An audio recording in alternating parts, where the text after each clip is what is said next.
Hey guys, I want to welcome you to the weekly Wednesday for the Financial Freedom newsletter, where every week, every Wednesday, we delve into something inspirational, motivational, something excerpt taken from the Financial Freedom weekly newsletter. Wherever you are, if you're listening on Spotify, on iTunes, Google, be sure to click the like, subscribe, share, comment. And without ado, let's get into the show.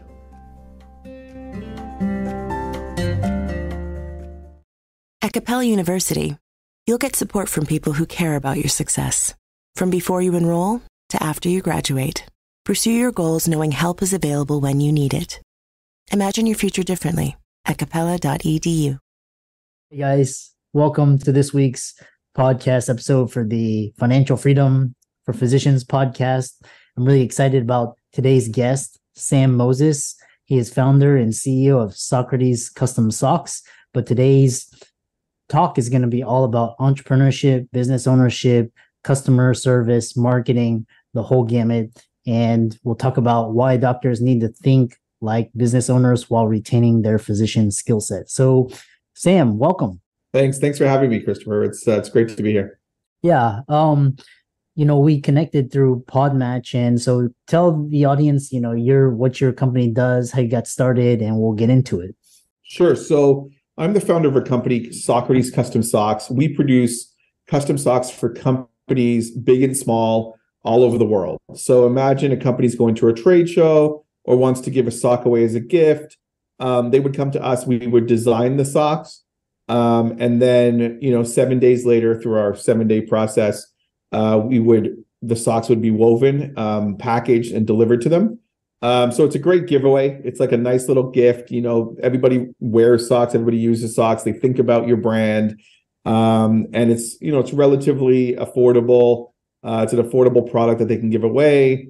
And yeah, it's just a kind of like a nice little promotional item that you can use in your business to kind of like show your customers that you care about them and to generate more sales. Yeah, I love that. And what's interesting is that, you and me were talking in the green room backstage, and really, you could be in the sock business, you could be software, whatever business, you could be a doctor, dentist, and it's still business skills. So talk about a little bit about like how a lot of these like business skills can translate into other things. I know you have ties to the medical community as well. Yeah, definitely. So I live in a community with lots of doctors. My brother-in-law is a doctor, so we're always talking about it. And at the end of the day, it's a business. But I noticed that the way that I think, because I went to business school and the way that I grew up and the interests that I had are just so different than the way that they think. And, there's probably a lot of value in that. When I go to the doctor, I don't want the doctor thinking like me. I want the doctor to think like you guys, but when my brother-in-law built a practice, I was asking him questions like, what is your average sale? Or, how many customers do you need in the door to make your, overheads and fixed costs versus variable costs and marketing? And what I got back was that in general, and other doctors that I talked to, there just didn't seem like there was a lot of background in that, which made me believe that maybe in medical school, there wasn't a topic on marketing your business or on how to do a budget or something like that, So, so we went through it, and just this way of thinking was very valuable for him. And when you take that into account, and then you add in, at the end of the day, you have a customer. The customer is the patient, and what does your patient or customer journey look like? Like from the minute I step into your office and before to the minute that I leave and after. How does that journey look like for me as the customer? I know you don't like to refer to us as customers, but at the end of the day, we can go to another service who's offering the same thing. So it is a customer, right? And how do you keep the customer happy? And how do you provide good service for the customer? Because providing good service to the customer probably is more than just giving him the best medical advice. That's definitely a big part of it. But it's also going to be, okay, what does it look like before he came? Did I text him a reminder? Did I send him some information afterwards for him to read about? Did I, ask for a review? Did I, give him maybe a little gift to say thank you? Do I give him a card on his birthday? What little touches am I adding to this journey And that's after the practice is built, and that's after you've got him in the door. So there's the before to get people in the door, and then there's after. How do we keep the people that are in our practice happy by providing them with great medical advice, that's for sure, but also providing them with an experience that they're like, oh, wow, I really enjoyed going to this doctor. I really enjoy interacting with that office. And it's not a downer for me. And it's not a, pain point in my life where, yes, I have to go because I got to get my heart checked. Okay. But it's also kind of like a nice experience where, I leave happy and I leave satisfied with what I just went through, Yeah, I love it. And like I said, it's a skill set. At the end of the day, it's a skill set. And it's just that, times are changed such that we have to learn these skills in order to stay relevant in today's economy. Why I have guests such as you on the show, so that, kind of enlighten doctors to see that, inspire them, get a tidbit, motivate them in some way, different mindset. Talk about basically you have the B2B client experience, and you say this is the best marketing tool ever created. I love that. Yeah, well, let me touch on that a little bit. So I noticed in the world, and you've probably noticed this as well when you had a practice or not, or any business that you ran, everybody is hyper focused SEO and Google ads and marketing. Okay. So all of the conversation that people are having is surrounded with, how do I get the customer in the door? Okay. And there's no question that's super important, right? You have to work on how to get the customer in the door. Okay.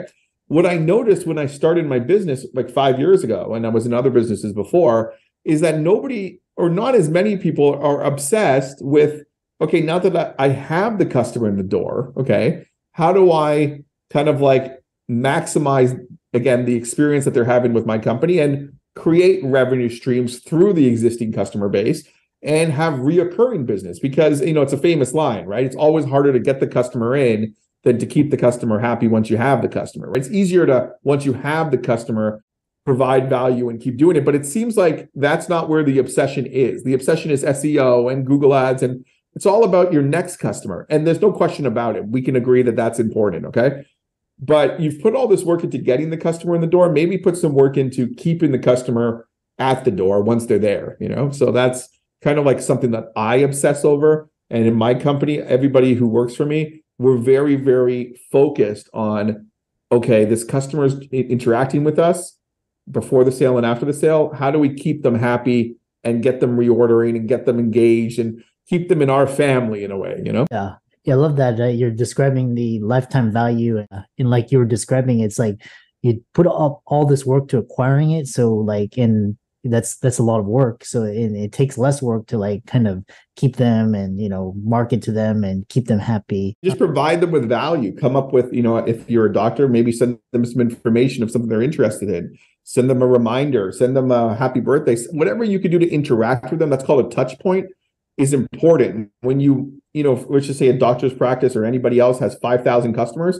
So you're not going to get 5,000 people coming back, right? But it's all about the numbers game, right? Like if 3 or 4% are interacting with every email that you send out on 5,000, well, that's 200 people that you've engaged that you otherwise would not have engaged.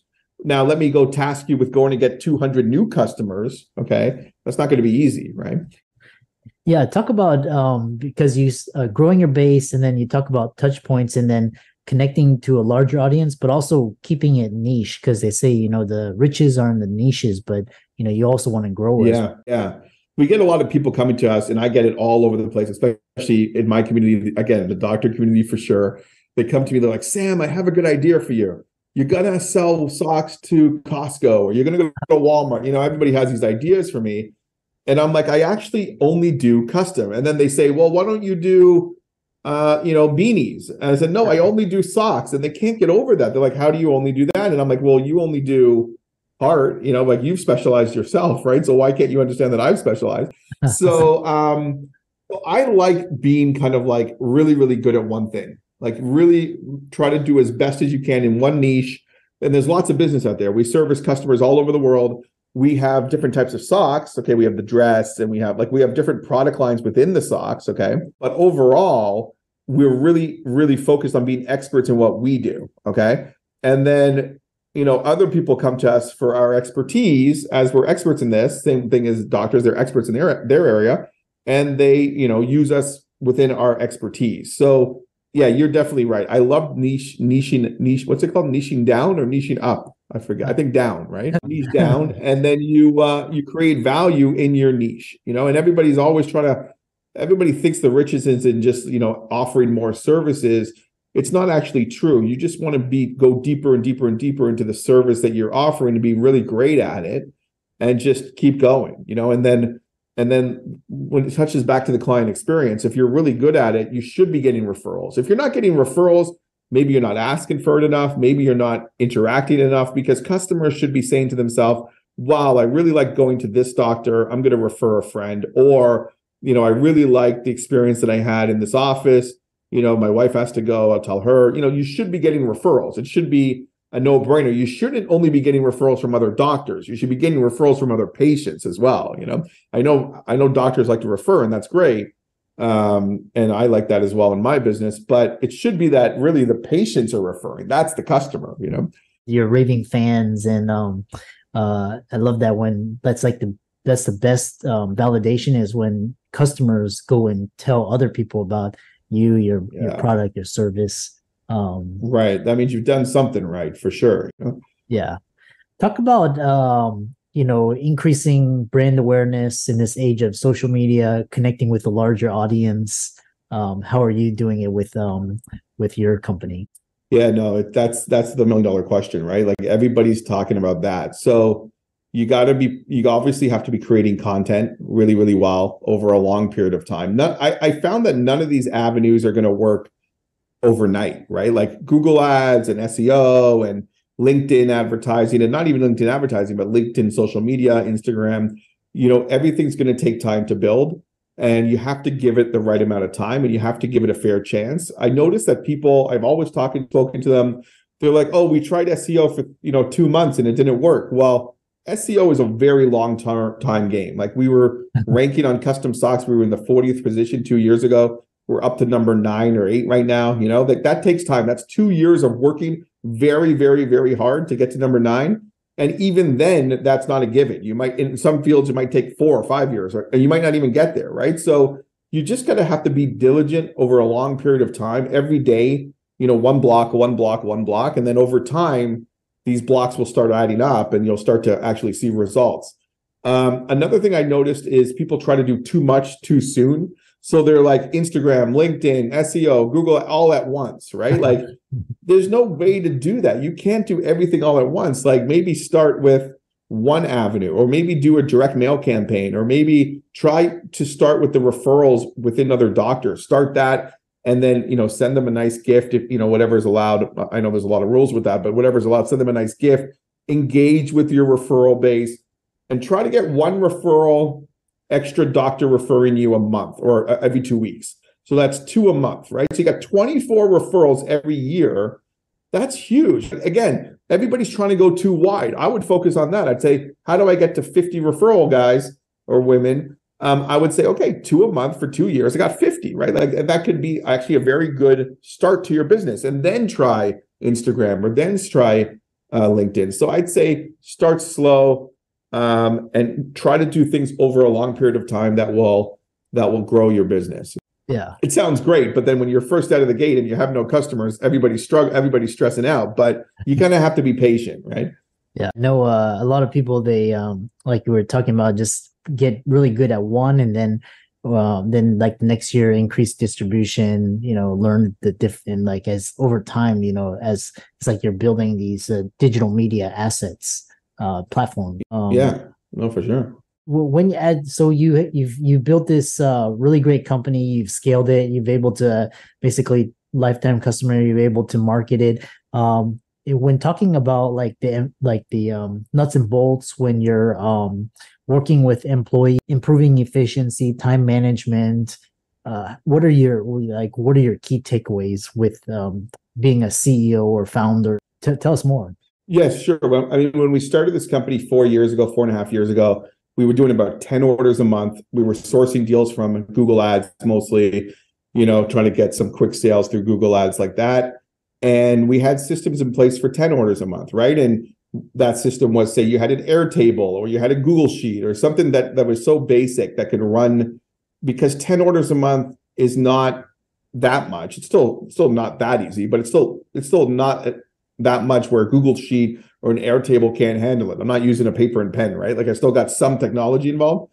Nowadays, when we're running anywhere from 200 to 300 deals a month, so what you need and the automation that you need to have in place technology-wise and people-wise, is just totally different. We run off Salesforce, the amount of configuration with the automation, just the shipping. If I would show you 150 orders, 200 orders a month, and I say, okay, go find out where everything is UPS-wise, it would take you 2 or 3 days just to be able to track all of that, right? So we put it into our Salesforce. It's all automated now. So the Salesforce is emailing us updates where things are, not even emailing us, giving us updates in the system, right?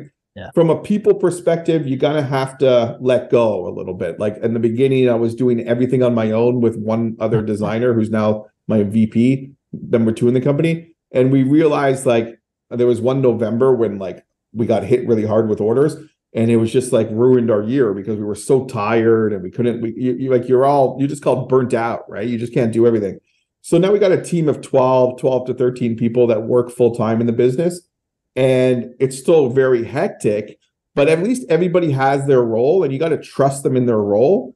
And then if everybody's doing their job in their role and I set the strategy or we set the strategy, then you have a good chance of everything running smoothly. The goal is, and this is the goal, I think, even for doctors' offices, because doctors talk a lot about, I have a full practice, right? That's like kind of like, I have a full practice is kind of like a big thing that they say, right?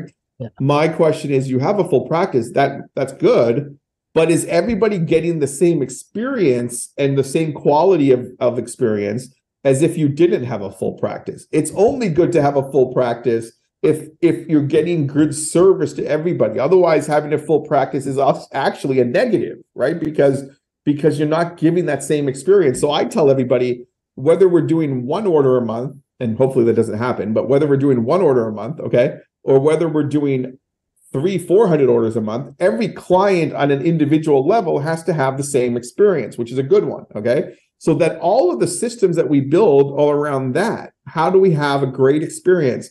We don't, it doesn't matter the technology. What matters is what the technology does to the clients using our services. That's what matters. It doesn't matter that it makes our life easier. It should make their lives easier, So that's the point. Yeah, I love that. And how do you, in this day, remote work from home, as we come to the end, employee disengagement, how are you as a leader motivating employees, getting them fired up and keeping them around? This is a good question. This is a hot topic as well. You're on all the hot topics right now. Most of our people do work remote. I have an office in Boca Raton, Florida, where a few employees work from. Okay, but most work remote. So the big thing is, you want to keep them engaged, you want to keep them happy, you want to keep them really, really focused on your business and not surfing the internet, because obviously you can't monitor that the same way that you could have if I was walking around the office, right? Yeah. So I noticed, I'm a father for 4 little kids.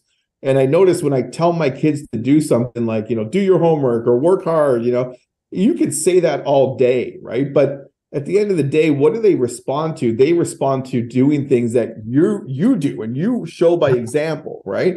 So the way that I think that our employees are, the reason that they're passionate about what we do is because I think that me and, the number 2 in the company, her name is Becky, she's super passionate about it. And they see us sending emails at 4 a.m. Not that everybody should do that, okay? But I don't expect them to do that. But the fact that I'm doing it, the fact that I'm up late, that I'm dealing with overseas manufacturing, I'm dealing with headaches, I'm dealing with all this stuff, and I'm doing it and I'm really passionate about it, I think that does motivate them. So you kind of have to, kind of like do by example. There's no other way. You can't just tell people, hey, you got to be motivated. Hey, you got to be passionate. I don't know if that works, right? So, and you got to have to kind of fight that urge as an employer, and this, to not micromanage. Because if you micromanage, even if in a doctor's office, I know there's a big chain of command, but if you're always on top of the secretary and asking the secretary to do certain things, the administrative assistant, even though you're the doctor and it's your practice, she's going to get annoyed and she's not going to feel fulfilled in her role. So you're going to have to trust, you set up the system, but you have to trust that they're doing their job properly. Now, if they're not doing their job properly, you got to step in, but give them a chance to do it properly, that kind of thing. So yeah. How can people follow you, check out your website, check out your business, etc.? I'd love to, if anybody wants to reach out, we'd love to speak. Our company website is Socrates, that's Socrates, custom, custom.com. Of course, you can email me anytime at sam@socratescustom.com. Yeah. And for all the audience out there, let's thank for Sam for coming on. Really fascinating talk about entrepreneurship. The key is, business skill sets can be applied anywhere, any industry. All of Sam's resources will be in the links and show notes. And thanks so much for coming on to the show. Thanks for having me. Thanks, appreciate it.